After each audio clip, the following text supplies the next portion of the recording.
couple months ago, I got an email from Jeff Curtin with the Blazers, and the email was forwarded from Maggie Finn about doing a comedy show for New Avenues for Youth. But we had never visited New Avenues for Youth. You go on their website, you hear stories about them, you get an idea, but we like to go out and meet them and find out more about them. So Lauren and I got in touch somehow, and we just kind of said like, yeah, I'm gonna be there for the comedy show. And she said, you know, it would be great to invite you to come out to see our place at some point. Facility, yeah. And here we go.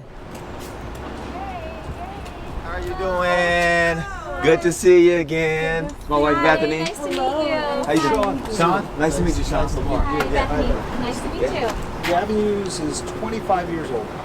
Okay, we started because there were a lot of really young kids on the streets in Portland at the time, and there was absolutely no housing or transitional housing for youth, and very few skill building services like case management, job training, education, those kinds of things. So a group of community members got together, and it was actually a group of volunteers that were volunteering in a different program. They got together and they launched the organization, and one of the first things they did is they looked at programs across the country, and we were sort of modeled after a program that was really focused on what does it take to help young people kind of make that next step. So that's what we're about, is that next step. Now, what we look like today is we serve young people with intersecting identities that have, at the sort of the common bond is that there is some kind of housing instability, or they're at great risk of falling into housing instability or hopelessness.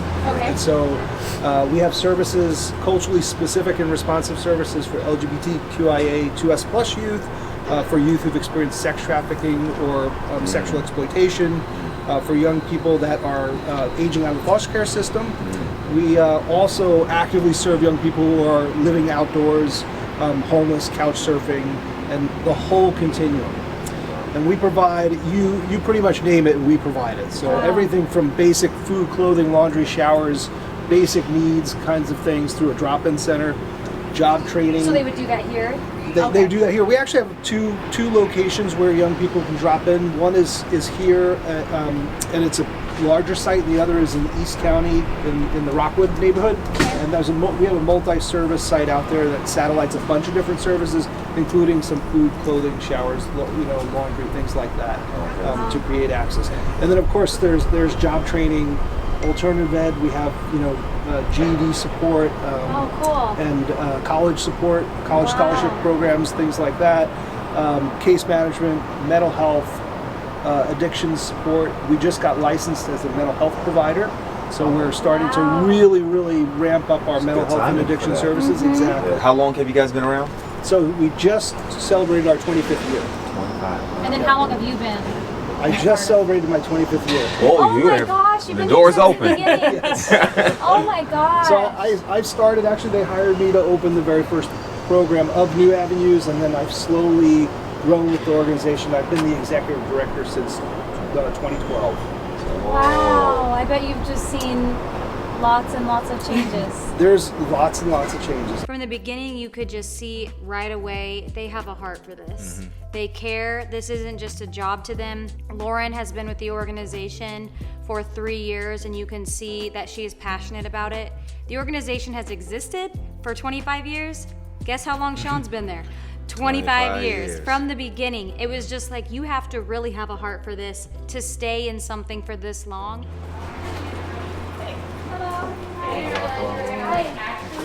This is cool. Really nice. Yeah, really cool. Kind of what you would expect. There's lockers, food, lots of showers, bathrooms, laundry, a place where folks can kind of prep, and activity tables. Before COVID, we had lots of volunteers. We are slowly beginning to reemerge our volunteer program. It's been very tricky with COVID. Yeah. Okay. But well, right now you need staff in here. Yes. Art on the walls, I like that. Turtles? No, I have all the turtles. Soliciting for clothing donations. We actually have we have a couple of different clothing closets. We have a clothing closet down here for anyone who's coming in off the street that needs something immediately. We also have a clothing closet upstairs for our job training program that's more professional wardrobe. So it just depends on what somebody needs.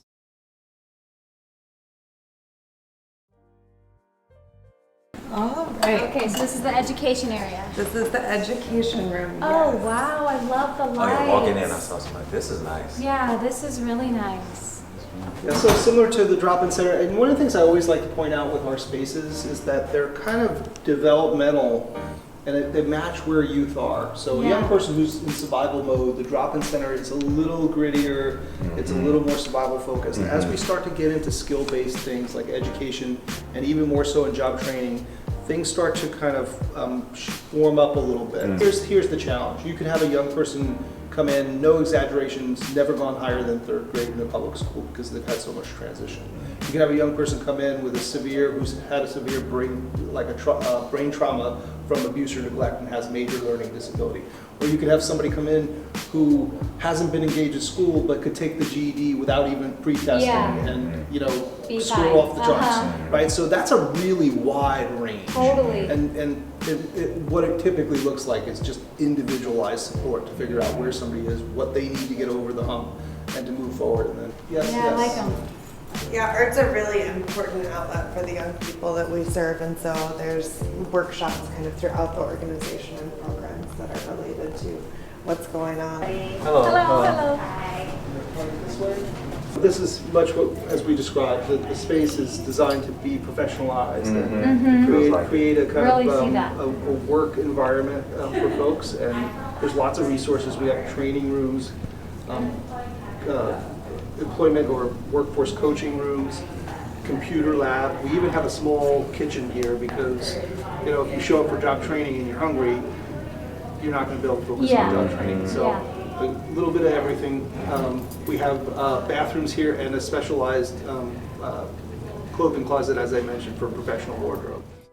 They take a very relational approach. When you're dealing with something like this, which is the case for a lot of different things, because people are all different, but especially something like this, when people are at their lowest of times, it's vital to meet them where they are. So everything we do is prevention. Whether it's with a 22-year-old or it's a 11-year-old or 13-year-old or 16-year-old, it's all prevention. The whole point of this show is to highlight people like you and the work that you do in the community. Just thank you for what you guys do. Really, it's really necessary, and you just we're impacted just from being here, and we are just proud and honored that we were able to come in here and show the things you guys do. So really, thank you You're gonna make me for all you do. Really, to do it for 3 years, for 25 years, it's you're the change makers in the world. Really, from the bottom of our hearts, thank you for all you do and for letting us come in here and be able to highlight you. Because whatever this show can do, and whatever whoever we can get to come along and be a part of you guys in whatever way possible, whether it's volunteering or contributions in any kind of way, that's what we want to do. And it's just you do the work every single day, and that doesn't go unnoticed. And I'm sure there's lots of times where you probably feel underappreciated or undervalued, and from us being here for the short amount of time, I can see your guys' passion for this, and we just really appreciate you and what you do for the community and for the world. You were changing lives, really, so thank you. We really appreciate it. And I got emotional because it really does matter, and they don't get always, people in positions like this that choose careers like this don't always get the attention that they need, first of all, just for their organization to continue. Attention and support. Yes, support, but what they deserve, they deserve this. They are good people doing good things in hard times with hard circumstances, and they don't give up, and they push through, and they find answers, and they find ways around. For an organization that has to deal with so many sad times, it's time to have some laughs, and that's where the comedy show will hopefully come in. It's a big fundraiser for them to keep them going, and hopefully they can just keep garnering support from that, but also from people knowing more about them. Yeah.